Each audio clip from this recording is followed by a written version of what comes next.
अस्सलाम वालेकुम, मैं तारक सानी ते तुसी वेख रहे मेरे चैनल रैबर इंटरटेनमेंट प्लस। आजकल सोशल मीडिया ते एक गल बड़ी गर्दिश कर रही है और जदों मैं गल सुनी है तो मैं खुद चल के वो प्रोग्राम वेख्या है। एक टीवीसी निजी टीवीसी उदा एक प्रोग्राम सी और उस प्रोग्राम दे विच फिरदौस जमाल साहब मेहमान खुसूसी सन। फिरदौस जमाल साहब ने बहुत सारे बंदियां नूं इस प्रोग्राम दे विच रगड़ा लगाया है। मैं अर्ज करना चाहना कि अगर तुहानू कोई गल तुहानू कोई चीज़ किसी दी पसंद नहीं है तो यह तुहाडी जाती राय हो सकता है। तुहानू जिहड़ी चीज़ पसंद नहीं है करोड़ों लोग उसनू पसंद करते होण और एक शख्स की पसंद और नापसंद नूं मद्देनज़र रख के तुसी उन्हां करोड़ों लोगों की तोहीन कर रहे हो जिहड़े कि उस शख्स नूं चाहते हैं। इस प्रोग्राम के अंदर उन्होंने सुल्तान रईस साहब नूं भी रगड़ा लगाया और सऊदी भट्ट साहब नूं भी रगड़ा लगा के सऊदी भट्ट साहब के बारे में उन्होंने कहा कि वो हादसाती डायरैक्टर हैं। जिस तरह रोड पर एक एक्सीडेंट हो जाता है इस तरह सऊदी भट्ट साहब भी एक हादसे के डायरैक्टर बने और उन्होंने कोल ना कोई एक्सपीरियंस सी ना कोई तजर्बा सी। हालांकि सऊदी भट्ट साहब ने 48 हिट फिल्मां इंडस्ट्री नूं दित्तियां जिहड़ा कि एक रिकॉर्ड है। और राय साहब के बारे में उन्होंने कमाल ही कर दिता है। राय साहब के बारे में उन्होंने कहा कि फिल्म इंडस्ट्री अगर किसी ने तबाह की है तो उस तबाही के जिम्मेदार सुल्तान रई मरहूम साहब सन। सुल्तान रई मरहूम साहब करोड़ों लोगों के दिलों की धड़कन सन। करोड़ों लोग सुल्तान रई साहब नूं पसंद करते सन। अगर चंद 100 लोग या चंद हज़ार लोग उन्होंने ना पसंद करते हो तो उन्हों की जाती राय नहीं पसंद करते होंगे। जरूरी नहीं कि राय साहब नूं हर एक बंदा पसंद करे, लेकिन करोड़ों लोग राय साहब नूं पसंद करते सन, उन्हों दे नाल मुहब्बत करते सन, उन्हों दीयां फिल्मां वेखते सन, उन्हों दे नाल प्यार करते सन। और अगर सुल्तान रई साहब इंडस्ट्री की तबाही के जिम्मेदार होंदे, यह जिहड़ी इंडस्ट्री तबाह हुई है ना, ये राय साहब की मौत तो बाद तबाह हुई है। राय साहब की वजह तो हज़ारां फिल्मां बनियां, हज़ारां प्रोड्यूसरां की उन्होंने मदद की, इमदाद की, हज़ारां एक्टरां नूं उन्होंने काम दिता है। तो फिरदौस जमाल साहब तुसीं कहंदे हो कि राय साहब इस तबाही का जिम्मेदार है। राय साहब तबाही के जिम्मेदार नहीं होण।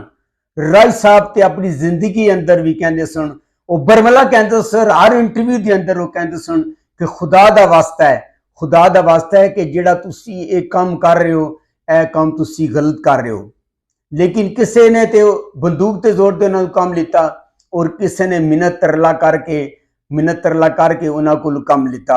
और यह जिहड़ा काम उन्होंने किया है वो मजबूरन किया है। जिहड़ा उन्होंने गंडासा फड़ाया गया है मजबूरन उन्होंने फड़िया है।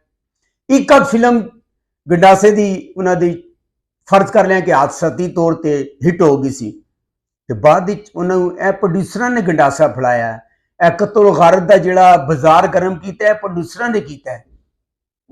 मैं नहीं कहांगा कि इस तबाही के जिम्मेदार प्रोड्यूसर हैं, ठीक है। राय साहब एक लैजेंड अदाकार सन।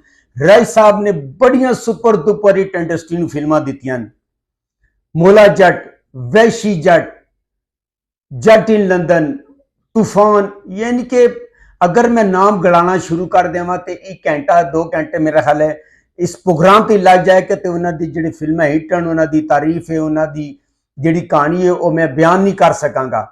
कि फिरदौस जमाल साहब तुसी कहंदे हो कि इंडस्ट्री नूं सुल्तान रई ने तबाह किया।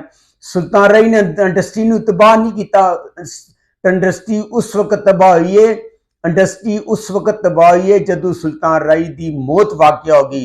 सुल्तान रई नहीं कतल होया बल्कि इंडस्ट्री कतल होगी और हज़ारां जिहड़े लोग उन्होंने वजह तो रिजक उन्होंने चल रहा सी, उस तो बाद उन्होंने काम मिलना बंद हो गया।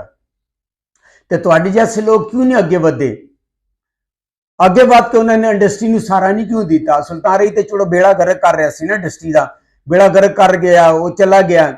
उस तो बाद तुहाडे जैसे बहुत सारे लोगों को अगे बढ़ना चाहिए सी ना। इंडस्ट्री तुसीं संभाल लेंदे, अच्छियां कहानियां लिखे, अच्छे मौजू ते फिल्मां बनाते, अच्छे एक्टर होंगे राई साहब तो चलो बेड़ा गर्क करके चले गए, तुसी संभाल लेंदे, तुहाडे ऐसे लखां लोग एक्टर सुनो संभाल लेंदे। राई साहब फिरदौस जमाल साहब, राई साहब लैजेंड एक्टर सन, ठीक है, उन्होंने बहुत अच्छा काम किया है, उन्होंने बहुत सुपर हिट रोल किए हैं, उन्होंने ऐसा ऐसा काम किया कि उन्होंने कमाल की एक्टिंग की है। और अक्सर वो गिला शिकवा भी करते सन कि यार मेरे को काम लै लो, मेरे को काम करवा लो, जो कुछ तुसी कर रहे हो ए मैं करना नहीं चाहता वा।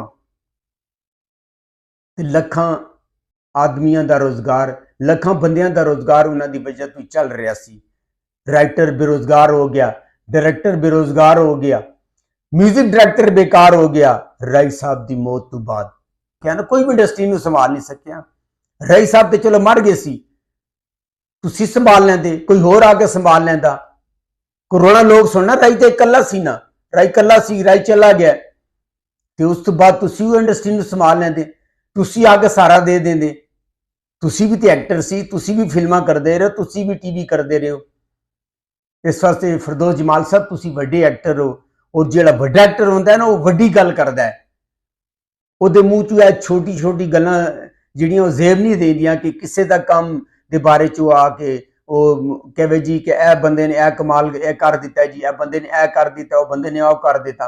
ਗੱਲਾਂ ਕਰਨੀਆਂ ਬੜੀਆਂ ਆਸਾਨ ਹੁੰਦੀਆਂ, लेकिन किसी के मरतबे और मुकाम ते पहुंचने वास्ते सालां दी मेहनत होंदियां। राई साहब अगर इस मुकाम ते सी कि एक दिन के अंदर 10-10 फिल्मां दा शूटिंग करते सी, तो उन्हां दे ज़हन विच इह सी कि लोकां दे चुल्हे चल रहे हैं यार। अगर कोई डायरैक्टर ऐसा आ जाता सी जिहड़ा कि बेकार होंदा सी, बेरोजगार होंदा सी, उहदे कोल काम नहीं होंदा सी, तो उन्होंने वो अपने कोलों पैसे लगा के फिल्मां प्रोड्यूस करते सन ताकि उस डायरैक्टर के घर का चूल्हा जल सके। हालांकि रिजक देने वाला तो अल्लाह ताला है, लेकिन अल्लाह ताला बंदे दे वसीले बनाता है, और राई साहब इंडस्ट्री का वसीला सी। राई साहब इंडस्ट्री को तबाह करने वाले नहीं सन, तबाह करने वाले बहुत सारे लोग सन जिन्होंने इंडस्ट्री को तबाह किया है। राई साहब एक लैजेंड सन, राई साहब कल भी लैजेंड सन, राई साहब अज भी लैजेंड हैं, और दुनिया का वाहिद फनकार सी, वाहिद अदाकार सी जिन्हों अरूज ही मिले, जवाल नहीं मिले। और अरूज के दौरान जो बंदा वो दुनिया तो गया तो कम अज कम 15 तो 20 फिल्मां मेरा ख्याल है उन्होंने डायरीज लिखिया हुई सन जिहड़ियां उन्होंने अगे करनिया सन। तुसीं भी साडे वास्ते काबिले ताम हो, लेकिन किसी बंदे दे बारे गल करन तो बाद तुसीं सऊदी भट्ट साहब ने भी रगड़ा लगा दिता, तुसीं राई साहब ने भी रगड़ा लगा दिता। राई साहब कल भी लैजेंड सन, राई साहब अज भी लैजेंड हैं, और इंशाअल्लाह आने वाले दौर राई साहब जैसा एक्टर ना पैदा होया है तो ना पैदा हो सकता है। उन्होंने बहुत सारे करैक्टर किए, बहुत सारिया अच्छिया फिल्मां कीतियां, और बहुत सारिया ऐसिया फिल्मां भी उन्होंने कोल करवाइया गई जिहड़ियां वो नहीं करना चाहते सन, लेकिन मजबूरन उन्होंने करना पिया। लेकिन राई साहब का जिहड़ा Guinness book of world record ना सी, तो नाम एवें नहीं लिखे जाते, करोड़ों लोग एवें नहीं पसंद करते, उसके पीछे कोई वजह होंदी है। जदों राई साहब स्क्रीन के उत्ते आते सी ते थरथलियां मच जांदे सी, सीटियां बजियां तो जोर ला शोर ते रोला पै जाता सी, लोग उन्होंने पसंद करते सन। लखां लोग उन्होंने स्टाइल कापी करते सन, लखां लोग उन्होंने चाहते सन। ते फिरदौस जमाल साहब किसी के बारे गल करने तो पहले इंसान को सोचना चाहिए, तुसी भी लैजेंड हो, और लैजेंड नूं लैजेंड वाली गल करनी चाहिए है। तुसी सऊदी भट्ट नूं रगड़ा लगा दिता, तुसी सुल्तान रही जैसे लैजेंड अदाकार नूं रगड़ा लगा दिता। सर तुहानूं ऐ नहीं करना चाहिए सी, पर जिन्नी मालूमात सी मैं लैके तुहाडी खिदमत विच होया। अगर तुहानूं मेरी मालूमात अच्छी लगे मेरे चैनल को लाइक करो, सब्सक्राइब करो, तो शेयर करो। तो नेक्स्ट वीडियो तक अल्लाह हाफिज़।